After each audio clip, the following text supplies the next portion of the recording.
Nature's Friend, the Gwen Frostic story, written by Lindsey McDivitt, illustrated by Eileen Ewen.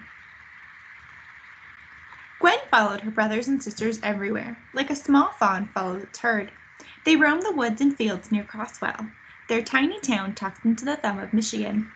Gwen played and picked wildflowers, but her hands were weakened from an illness as a baby. Her speech was slurred, one small foot dragged, and she fell down often. She bumped her shins, she bruised her knees, she banged her elbows. Gwen doesn't need your help, Helen, Mama called from the porch. Mama knew Gwen could do whatever she put her mind to. I never knew I couldn't do something. Gwen Frostic. Gwen was born in 1906, and at that time, a child with disabilities usually stayed home. But Mama had been a teacher. She sent Gwen to school and pushed her to learn. In class, Gwen hated the glances and giggles. She hated the whispers. And most of all, she hated that the only things other students seemed to notice were the things that made her different. It made her want to hide like a frightened chipmunk. But instead, Gwen gathered up knowledge like a bird builds a nest. Gwen was bright, but her hands were weak. Her teacher said she would never learn to write. Mama stuffed a drawer with art supplies and encouraged Gwen to use her hands. Gwen pulled out a pencil and pad of paper. Like a new leaf stretching for the sun, she reached for new skills. Her hands worked extra hard. She sketched and scribbled. She doodled and drew. Gwen's grip grew stronger and stronger. Gwen loved learning, but trying to make friends could leave her feeling as prickly as a porcupine. Nature felt like a friend, pulling her out to play. With so much to discover, Gwen didn't have time to feel lonely. Swaying grasses whispered in fields thick with Queen Anne's lace. Tiny ferns unfurled at her feet. Frogs lapped up bugs with long, quick tongues. Gwen breathed in it all. She listened to their message. All things are vital to the universe. All are equal, and at once, different. Gwen Frostic, Beyond Time. When Gwen was 12, her family moved to the edge of Detroit. They rode the streetcar into the big city and gazed up at the Woolworth and Ford buildings. Long walks to Grosse Isle brought Gwen close to the nature she loved so dearly. She was learning it was all right to be different, and high school brought new challenges. However, Gwen knew she could do anything she put her mind to, and her hands, now strong and sure, reached for paintbrushes and paint. She was unafraid to tackle tools and skills reserved for boys. Gwen signed up for mechanical drawing, learning to use rulers and compasses to draw machines, and the men squawked like angry blue jays. But in shop class, her skills with the bandsaw impressed her classmates. Bzzz.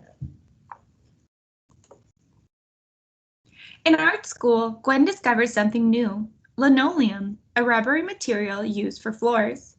Gwen grasped a sharp tool and worked hard to cut out a picture on the surface of the linoleum, carving it slowly and carefully. She rolled ink along the surface of the block and then gently pressed a clean sheet of paper to it. Her brush, her pencil, and her pen will make this world a better place. In Gwen's high school yearbook.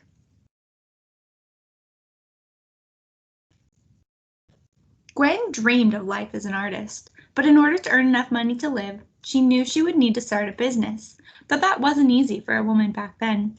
One day, squaring her small shoulders, Gwen hopped on a bus to collect new art materials. She hauled home heavy loads of copper and brass. Pounding away in Mama's basement, she hammered the metal into clocks, a sundial, and a fireplace screen decorated with dragons. The banging and clanging bounced off the cellar walls.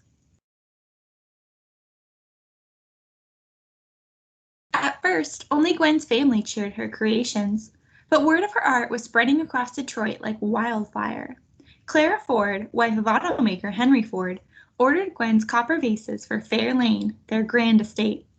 In 1939, Gwen was invited to send her art to the World's Fair in New York. She felt like a bird on the first day of spring. Soon, war broke out in Europe, and the copper and brass Gwen loved to use disappeared. All metal went to manufacturing equipment for the armies overseas. She wanted to lend a hand. Gwen knew she could do whatever she put her mind to. She marched into the Ford Motor Company and signed up to build bombers. Ford's famous assembly line now produced a plane every hour. Using the mechanical drawing skills she had learned, Gwen designed tools for building the airplanes that were desperately needed for fighting in the war far away. All the day long, whether rain or shine, she's a part of the assembly line. She's making history, working for victory, Rosie the Riveter. Lyrics to Rosie the Riveter by Red Evans and John Jacob Loeb in 1943.